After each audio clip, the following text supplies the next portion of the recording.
बोलो जयकारा बोल मेरे श्री गुरु महाराज की जय। एक प्रसंग है कि एक बार एक पंडित जी थे। वे रोज घर घर जाकर भगवत गीता का पाठ करते तथा कान्हा की कथा सुनाते थे। एक दिन उन्हें रास्ते में एक चोर मिल गया और उस चोर ने उन्हें पकड़ लिया और उनसे कहने लगा, तेरे पास जो कुछ भी है मुझे दे दे। तब वो पंडित बोला कि बेटा, मेरे पास कुछ भी नहीं है, तुम एक काम करना, मैं यहीं पड़ोस के घर जाकर भगवत गीता का पाठ करता हूँ। वो यजमान बहुत दानी लोग हैं। जब मैं कथा सुना रहा होऊंगा तुम उनके घर में जाकर चोरी कर लेना। चोर भी इस बात को मान गया। अगले दिन जब पंडित जी कथा सुना रहे थे तब वो चोर वहीं पहुंच गया। वहाँ पंडित जी कथा सुना रहे थे कि यहाँ से मीलों दूर एक गांव है वृंदावन। वहाँ पर एक लड़का रहता है जिसका नाम कान्हा है। वो हीरो जवाहरातों से जड़ा हुआ है। अगर कोई लूटना चाहता है तो उसको लूट सकता है। वो रोज़ रात को एक पीपल के पेड़ के नीचे आता है जिसके आसपास बहुत सी झाड़ियाँ हैं। चोर ने ये सुना और खुशी खुशी वहाँ से चला गया। वो अपने घर गया और अपनी बीवी से बोला, आज मैं एक कान्हा नाम के बच्चे को लूटने जा रहा हूँ। मुझे रास्ते में खाने के लिए कुछ बांध दे।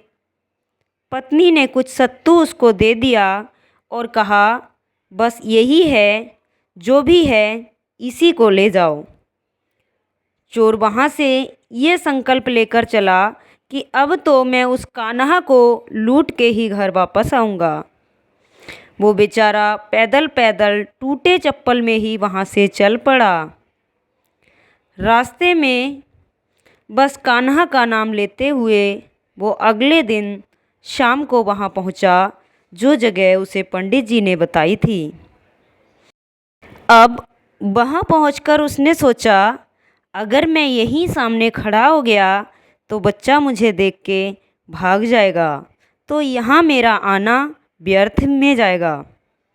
इसलिए उसने सोचा, क्यों ना पास वाली झाड़ियों में ही छुप जाऊं। वो जैसे ही झाड़ियों में घुसा, झाड़ियों के कांटे उसे चुभने लगे। उस समय उसके मुंह से एक ही आवाज़ आई, कान्हा कान्हा कान्हा। उसका शरीर लहूलुहान हो गया, पर मुंह से सिर्फ यही निकला कि कान्हा आ जाओ, बस कान्हा जल्दी आ जाओ। अपने भक्त की ऐसी दशा देखकर कान्हा जी चल पड़े। तभी लक्ष्मी जी बोली कि प्रभु कहाँ जा रहे हो, वो आपको लूट लेगा। प्रभु बोले कि कोई बात नहीं, अपने ऐसे भक्तों के लिए तो मैं लूट जाना तो क्या, मिट जाना भी पसंद करूँगा। और ठाकुर जी बच्चे का रूप बनाकर आधी रात को वहाँ आए। वो जैसे ही पेड़ के नीचे पहुँचे, चोर एकदम से बाहर आ गया और उन्हें पकड़ लिया। चोर बोला, ओ कान्हा, तूने मुझे बहुत दुखी किया है। अब ये चाकू देख रहा है ना, अब चुपचाप अपने सारे गहने मुझे दे दे। कान्हा जी ने हंसते हुए उसे सब कुछ दे दिया। वो चोर हंसी खुशी अगले दिन अपने गांव में वापस पहुंचा और सबसे पहली उसी जगह गया जहां पर वो पंडित जी कथा सुना रहे थे। और जितने भी गहने वो चोरी करके लाया था उनका आधा उसने पंडित जी के चरणों में रख दिया। जब पंडित जी ने पूछा कि ये क्या है, तब उसने कहा, आपने ही मुझे उस कान्हा का पता दिया था, सो मैं उसको लूट के आया हूँ और ये आपके हिस्से का है। पंडित ने सुना और उसे यकीन ही नहीं हुआ। वो बोला कि मैं इतने सालों से पंडिताई कर रहा हूँ, वो मुझे आज तक नहीं मिला। तुझ जैसे पापी को कान्हा कहाँ से मिल सकता है।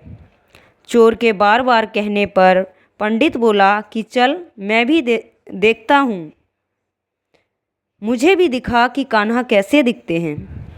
और वो दोनों चल दिए। चोर ने पंडित जी को कहा कि आओ मेरे साथ यहाँ पर छुप जाओ, और कांटों के कारण दोनों का शरीर लहूलुहान हो गया और मुंह से बस एक ही आवाज़ निकल रही थी, कान्हा कान्हा कान्हा। ठीक मध्य रात्रि कान्हा बच्चे के रूप में फिर वहीं आए और दोनों झाड़ियों से बाहर निकल आए। पंडित की आंखों में आंसू थे, वो फूट फूट कर रोने लग गया और जाके चोर के चरणों में गिर गया और बोला, हम जिसे आज तक देखने के लिए तरसते रहे, जो आज तक लोगों को लूटता आया है, तुमने उसे ही लूट लिया। तुम तो धन्य हो, आज तुम्हारी वजह से मुझे कान्हा के दर्शन हुए हैं, तुम धन्य हो। ऐसा है हमारे कान्हा का प्यार अपने सच्चे भक्तों के लिए, जो भी उसे सच्चे दिल से पुकारते हैं तो वो भागे भागे चले आते हैं। ऐसे ही कुछ हमारे प्रभु जी, अगर हम उनको दिल से पुकारते हैं तो वो हमेशा हमारे अंग संग हैं, हमारी रक्षा करते हैं। गुरुमुख प्रेमियों, अगर हम अपने प्रभु को सच्चे दिल से और श्रद्धा से याद करें तो वो हमेशा हमारे साथ होते हैं। हम कहीं भी और कभी भी अपने प्रभु के साक्षात दर्शन कर सकते हैं। बस दिल से भाव सच्चे होने चाहिए। बस जुबान पर एक ही नाम होना चाहिए, हमारे प्रभु जी, बस प्रभु जी।